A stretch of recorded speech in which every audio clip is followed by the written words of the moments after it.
On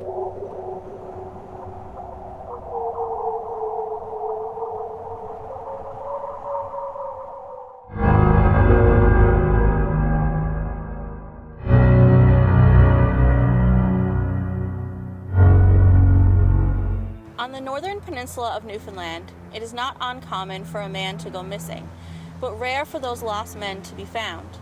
Rural communities, without so much as a post office to call their own, are sparsely populated with hunters and woodsfolk, born and bred.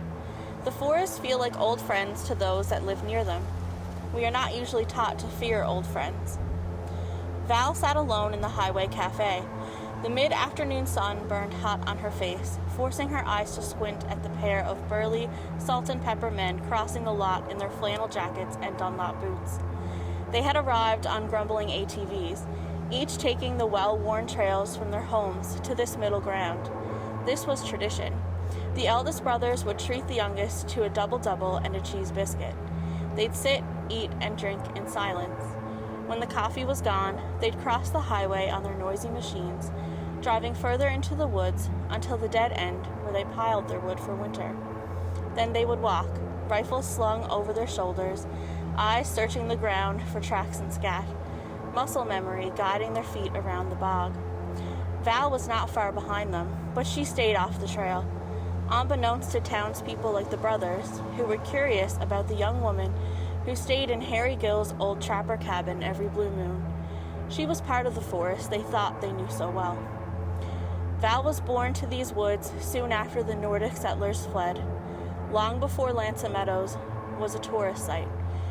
She was daughter of Huldra and the fool who found her, laying naked in the blueberry bushes, and thought it was love.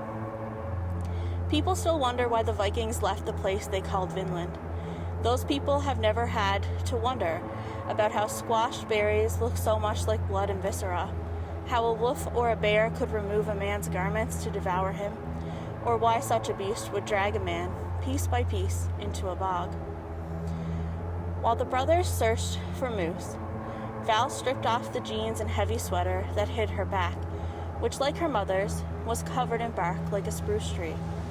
She left her boots in the pile, hidden in the old burrow, and let her toes sink into the cool, damp dirt. The connection instantly flowed through her, lighting up every nerve inside her ancient body. She could feel the earth's hunger rumble in her own gut. The people take so much and seem to have forgotten how to reciprocate. Then they bury themselves in metal boxes, making sure every gift they ever received is never given again. The full moon was already visible, a silver circle in the fleeting daylight. Like the brothers, Val knew, the closer to sunset, the better the hunt. She crouched down and pressed 2 fingers into the earth, carving out a hoof. She moved soundlessly forward, tracking the brothers' every step. She could taste the soles of their boots as they walked over the moss, feel the tug in her hair where they parted the lichen hanging from branches. Val forged the trail of a moose in mud, cracking twigs as she went on, baiting the brothers who were growing giddy with the anticipation of a kill as they followed. Val could smell their sweat as they brushed against the pine needles. It was early in the season, and the brothers were, of course, competitive. Each one tried to quicken their pace just enough to be one step ahead of the other. First to sight, first to shoot, first to bring home a moose this year. The sky was now pink and gold, and both knew the dangers and the laws about continuing to hunt. But the trail kept going, and so did they. Val watched the men as they fruitlessly searched for the next track, watched them shake their heads and slump their shoulders, watched how the light dimmed all around them.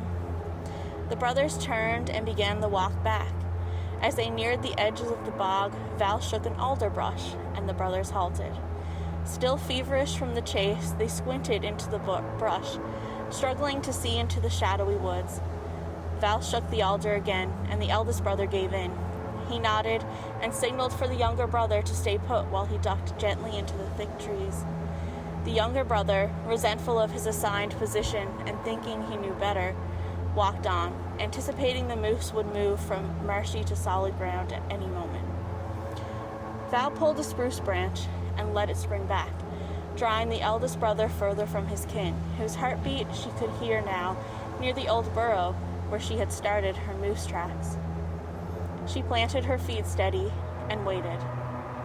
The eldest brother unknowingly placed his hand on her back to steady himself as he crept along, and with his next step, Val turned. He didn't scream. They never did, because Val, like the woods, was beautiful and familiar. Still, he was shocked, eyes wide and heart pounding. His mouth hung open, close enough that even his held breath was warm on Val's skin. Before he could exhale, Val's hand full of miry sludge was over his mouth, tasting of rot and suffocating him. He could not scream when she pulled back his collar and took a bite, when the blood spewed out, when she pulled him into the bog, when he felt the cold grasp on his ankle pull him under. Val felt the earth's hunger begin to fade inside her as she walked to the little pond to bathe. She laid on her back and floated in the harvest moon's light, listening to the younger brother's calls grow desperate. Val got her clothes from the old burrow and headed back to her trapper cabin, where she had bottled Harry Gill for supper with some potatoes from her garden.